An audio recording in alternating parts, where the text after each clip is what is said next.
बात करोगे कैसे सुनेंगे यार हम आपकी बात? आप जिस बात का कोई तत्व नहीं है वो बात आप करोगे तो मैं आपकी बात को क्यों सुनूंगा यार?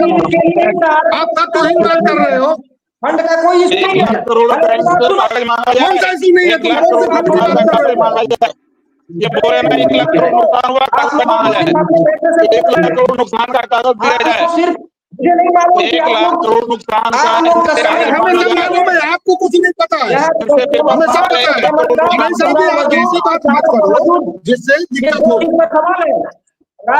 जो चीज प्रमाणित नहीं हो ऐसी बात आप बोलते हो। सहारा श्री वो ये तो साबित हो कि सहारा के कस्टमर जेन्युइन है नहीं है, तो कौन सा अनजेन्युइन है यार? अगर अनजेन्युइन है तो उसका सामने प्रमाण लाओ ना। कौन कह रहा है अनजेन्युइन है? सब सारे कस्टमर जेन्युइन है। और आप क्या बोल रहे हैं? आप ऐसी बात कर रहे हो जो कहीं से बीच में आती नहीं है। कौन सा कस्टमर अनजेन्युइन है भाई? मैं पहले भी बोला फंड का कोई इशू नहीं है, और ये आज भी 30,000 करीब कैश होने के बावजूद पैसा नहीं मिल रहा। और वो पहली बात कन्हैया शाह जी, आपकी बातों पे क्यों भरोसा किया जाए? आप कोई मैनेजमेंट के आदमी तो हो नहीं। आपकी बातों पे आप तो कुछ भी कह के बोल के निकल जा रहे हो हैं, और कुछ बेवकूफ टाइप के लोग जो है आपकी बातों को सही मान लेंगे। इसलिए जो है ना संगठन का सहयोग कर रहे हैं और ना को सपोर्ट कर रहे हैं, है ना। आप ऐसे लोग आके बीच में मीटिंगों में लोगों को वर्गला के चले जाते हो। कुछ लोग मान जाते हैं आपकी बातों को।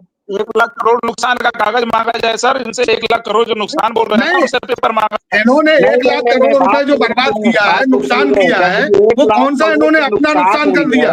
अरे निवेशकों के पैसे से तुम बर्बाद कर रहे हो ना, और इसी कारण से निवेशकों का भुगतान नहीं कर पा रहे। और पहली बात तो ये है चौधरी साहब, अपन इनकी बातों को क्यों मत तवज्जो दो? ये तो उन्हीं में के हैं, जैसे हम आप कार्यकर्ता उन्हीं में से ये भी एक कार्यकर्ता है। हम आप निवेशक प्लस कार्यकर्ता है, ये सिर्फ वर्कर है, ये निवेशक नहीं है। इनको पैसा किसी को मिले या ना मिले इनके बाप का कुछ जाता नहीं है। हमारा आपका इसलिए जाएगा कि हमारा पैसा भी लगा है और हमने 25 साल 30 साल 35 साल उसमें समय दिया है, इसलिए हमें आपको तकलीफ है। इनको काहे की तकलीफ है? इनको तो बल्कि ऐसा बोलने के लिए इनको और पैसा मिल जाता होगा, थोड़ा बहुत मेहनताना मिल जाती होगी।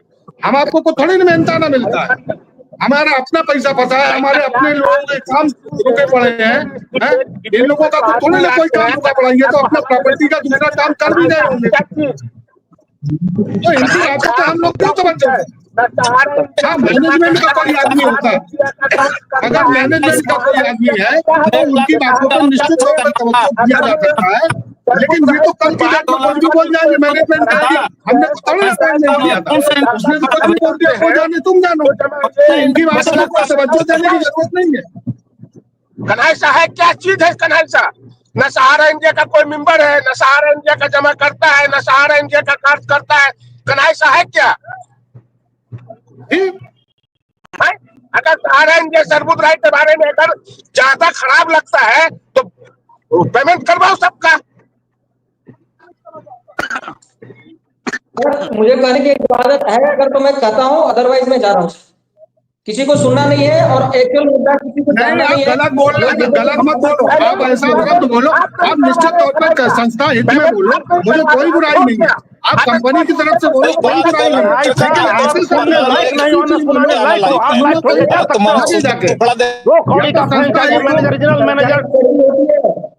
सच्चाई अरे कोई कल भी नहीं होती है कन्हैया साहब। 2 कौड़ी का कन्हैया, 2 कौड़ी का franchisee branch manager, regional manager, zonal manager बकैती करेगा करके लाइफ में पेमेंट नहीं देगा। देखो सर्टिफिकेट, इन्वेस्टर को तुम गलत कहते हो कन्हैया साहब, तुम्हारा मैनेजमेंट औकात कहां से है? सहारा श्री सुब्रत श्री, अरे चोर श्री बोलो बेईमान को। आई एम द इन्वेस्टर, सीना ठोक करके सर्टिफिकेट दिखा रहा हूँ। पूछो विपुल कुमार से, मैंने तुमको कल भी कहा था, परसों भी कहा था। पूछो उस विपुल कुमार से, अनिल सिंह कौन है बताएगा। इनके पाल से पूछो कौन है अनिल सिंह बताएगा। उसका पहले जितने जोनल मैनेजर पूछो उससे अनिल सिंह कौन बताएगा। वो बताएगा कि मैं एजेंट भी था, इन्वेस्टर भी था कि नहीं था, क्या था। तो बकैती करते हुआ करके लाइफ में बकवास बंद करो, लाइफ में झूठ बोलना, और नहीं तो कोर्ट में रगड़ दिए जाओगे आप। मैं बता देता हूँ, जो केस पेमेंट के लिए लड़ रहे हैं उसी में झूठ बोलने के आरोप में मीडिया को भी हम पार्टी बनाएंगे, और जितनी आपने झूठ बोली है हर के लिए अलग अलग केस करेंगे। क्यों परेशानी मोल ले रहे हो? सहारा में जियो, खाओ पियो। वो कोई IAS IPS का परीक्षा देकर सहारा में कोई मैनेजर नहीं बना था, न एजेंट बना था। सबको मालूम है, सब हम आप में नंगे हो। ये रहा एफएफ का कार्ड, देखो तुमने नहीं देखा था, मैंने कहा था कि देख ले सहारा मैनेजमेंट वाले न्यूटन मंडल कन्हई साहब, देख लो कौन है अनिल सिंह, देख लो। ये रहा मेरा एफएफ का पासबुक, उस वक्त मैं सरदार नहीं बना था, देख लो। वो हमारे स्टूडेंट लाइफ की बात थी, देख लो। इसमें सारी कुंडली हमारी लिखी हुई है। Who is the Anil Singh? Anil Singh बाजे, अनिल सिंह बाज पाठक जी एक मिनट में कुछ कहना चाह रहा था। 30/12/94 को हमारा एजेंट का ज्वाइनिंग है, कंफर्मेशन 31/12/94 को है, 3/10/2020 को मेरा रिजर्वेशन है। पूछो विपुल कुमार से, हमको डॉक्यूमेंट दिखाने की जरूरत नहीं, विपुल कुमार आपको देगा। सुब्रत श्री को, सहारा श्री को चोर क्यों बोला, बेईमान क्यों बोला, इसके लिए विरोध कर रहा हूं आप लोग। अरे पेमेंट को मैं इसलिए बोलूंगा, पेमेंट को कहानी खत्म करो। कोई आपको टारगेट नहीं करेगा, कोई मैनेजमेंट को गाली नहीं देगा, कोई सुब्रत राय को मां बंद नहीं करेगा, कोई केस में नहीं घसीटा जाएगा। आपने जो कुकर्म किए हैं वो जाकर के अपना सेबी में जाकर के समझ लो, सुप्रीम कोर्ट में समझ लो। सुप्रीम कोर्ट में तभी मैटर गया जब सहारा ने पेमेंट नहीं दिया, सारी गलतियां की। आपको बोलने का मौका दिया जाता है। मुझे जब हाँ, आप बहुत ज्यादा सर पे आप चढ़े जा रहे थे, जो बुझा रहा था ना आपसे बक रहे थे, इसलिए मैंने गुस्ताखी की कि लाइव में बिना परमिशन का मैंने अपना माइक खोल कर जवाब दिया आशुतोष पाठक, जिसके लिए मैं क्षमा चाहता हूं। ऐसे लोग जब बकेंगे तो मेरे जैसा आदमी माइक खोल करके जवाब देगा।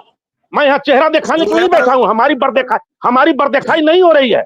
मैं 60 साल का बुढ़ा हूँ, कुछ दिनों की हमारी जिंदगी बची है। जी आप कहें, फरमाएं आप। एक्चुअल में पाठक जी एक्चुअल में कन्हई शाह जी जो वैध अवैध की बात कर रहे हैं, वो वैध अवैध एक्चुअल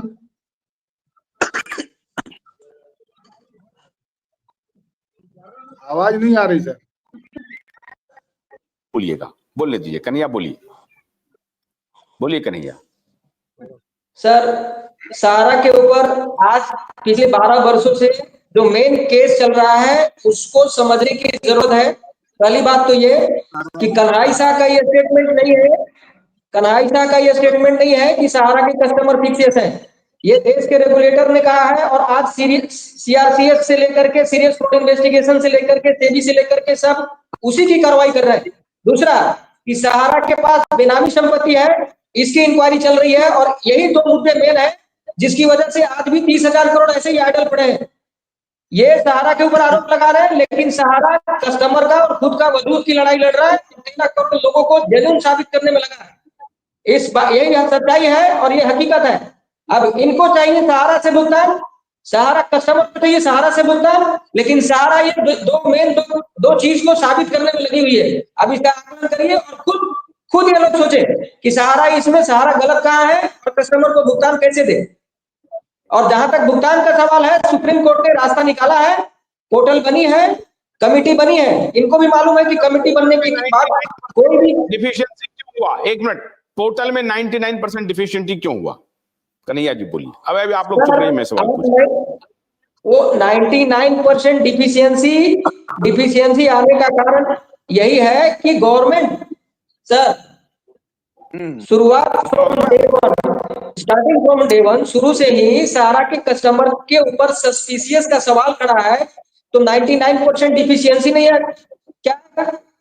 क्या कारण है कि 5,000 करोड़ सीआरसीएस कन्हैया साहब आपको पता नहीं है डेफिशिएंसी क्यों आ रही है, आपको नहीं आइडिया नहीं है, आपको कुछ पता नहीं है, सिर्फ आपको ये पता है कि कन्हैया साहब आपको पता नहीं, साहब आपको पता नहीं है कि क्यों आ रही है डेफिशिएंसी। आप गलत मत बोलिए, आपको नहीं पता है, आपको सिर्फ ये पता है, क्या हमें पता है, क्या हमारा कस्टमर सस्पिशियस नहीं है, इसका नहीं चल रहा है।